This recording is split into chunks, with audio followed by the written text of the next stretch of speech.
Okay, so today we're going to have a look at integrals of functions to the power of n, where n is not equal to -1. So in the next couple of videos, we're going to be exploring a lot of different rules for integration. Here is the full table, but today we're just going to be looking at, as described, these first three. So we'll be having a look at these first three types, and we're going to do so by having some examples. So we're going to be looking at if we've got a constant, okay, what happens when we integrate that? If we've got some x value to a power, the power can't be -1, or if we've got a linear term, ax plus b to a power as well. So that's what we're going to be looking at today.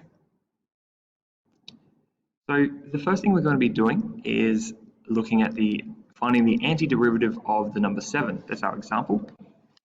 So what we're going to be doing is basically the opposite of derivatives, which we have been looking at. So the opposite of a derivative we can call an antiderivative. Now, if we go down to our rules, for k, which is a constant, what we've got, we want to find the antiderivative of 7. It becomes that constant times x plus c. All right, so let's do that. So 7, so the antiderivative of 7, we can write that out as the antiderivative of 7 with respect to x. That's just going to become 7x plus c, and c is just a constant. And just a reminder as to why we have c on there. If we set this new term, but firstly that's the answer, but if we set this new term, y equals 7x plus a constant, if we find the derivative of that, it just becomes, the derivative of 7x becomes 7. The derivative of any constant is 0, so it goes back to 7. All right. We don't know what that constant is. That constant could be 0, it could be 1, it could be infinity. Well, not infinity, but it could be a really large number, negative number, anything. We don't know what it is yet, but we know there could be one, so we put in C. We're going to look at later, in a later series of videos, how to exactly work that out, but just for now, we're going to put in C every time we do one of these. Okay, so next up, I use the word used to find the antiderivative. Now, integrate with respect to x is the exact same thing. So I'll just integrate x to the power of 4 with respect to x. So that's where this dx comes from. So same words, means the same thing. Let's go down to our rule. So we've got x to the power of n, and n isn't equal to -1, so that's true, and it does not equal -1 here. We can use this rule. So our solution is going to become x to the power of n plus 1, 4 plus 1, divided by n plus 1, 4 plus 1, all plus c. So that's going to become x to the power of 5 over 5 plus c. And that's our solution again. But let's have a look. Let's call this y equals x to the power of 5 over 5 plus c. Let's find the derivative of that. So the derivative, we bring down the power of 5, so we get 5 times by x to the power of 4 over 5 plus c is a constant, so it goes away, so it becomes plus 0. We've got 5 here, so we're just left with x to the power of 4, which is what we started with. So again, antiderivative. If we found the antiderivative, we got this number, or this function. When we derive that, we get back to the start. So this is a slightly more in-depth example. Find the indefinite integral. So again, another word asking us to do the same thing, the indefinite integral of this function. So the first thing we want to do is we don't actually have a rule. So we have a rule for ax plus b, where b is a constant, but we don't actually have a rule for when we have two non-constants in our term. So what we have to do is we have to expand this. It's to the power of 2, so we're going to expand it using FOIL.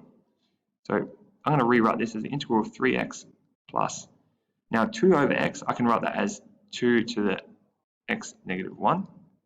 And if it's squared, it's times by itself. All right. If we multiply the first things together, we get 3x times 3x. We get 9x squared.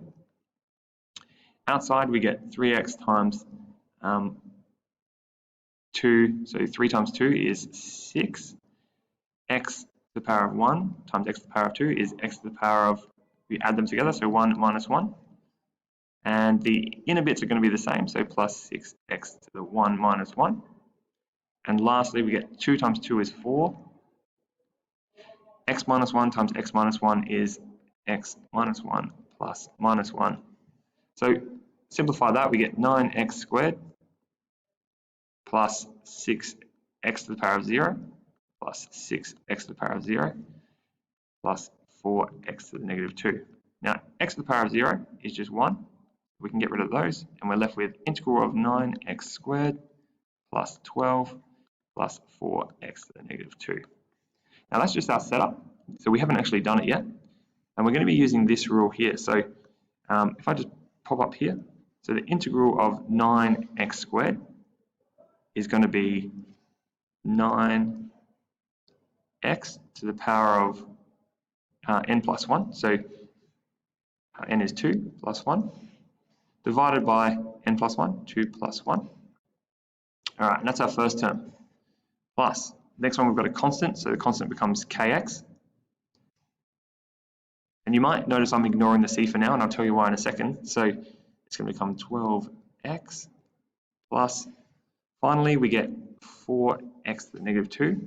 So that becomes 4, the constant stays the same, x to the negative 2 plus 1 over negative 2 plus 1.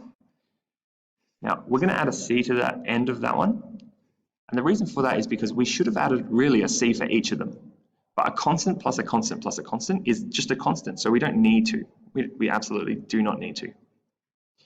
So again, if I simplify this, the first one becomes 9x cubed divided by 3 plus 12x, stays the same, plus 4x to the negative 1 divided by negative 1 plus our constant c. And again, so 9 divided by 3 is 3x cubed plus 12x. And this negative, we can write that as negative 4. And x to the negative 1, you can either leave it on the top or you could have written it on the bottom again.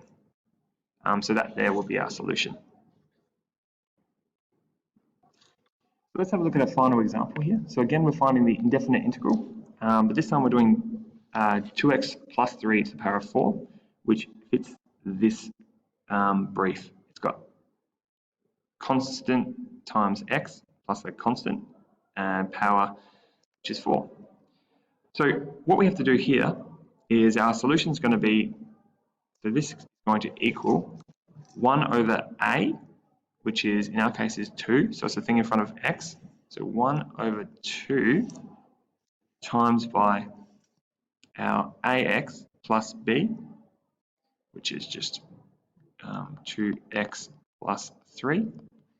Again, we do our power plus 1. And all divided by n plus 1. So 4 plus 1.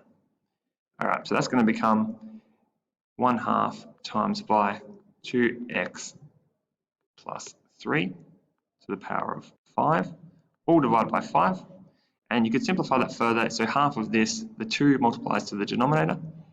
We get 2x plus 3 to the power of 5, all divided by 10.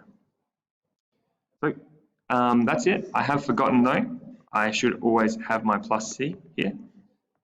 And with all of these, it'd be really great if you could go back and find the derivative of all of these functions, and you should get back to the original function we started with.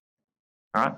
So yep, that's just a brief look at these with some polynomials. So thank you.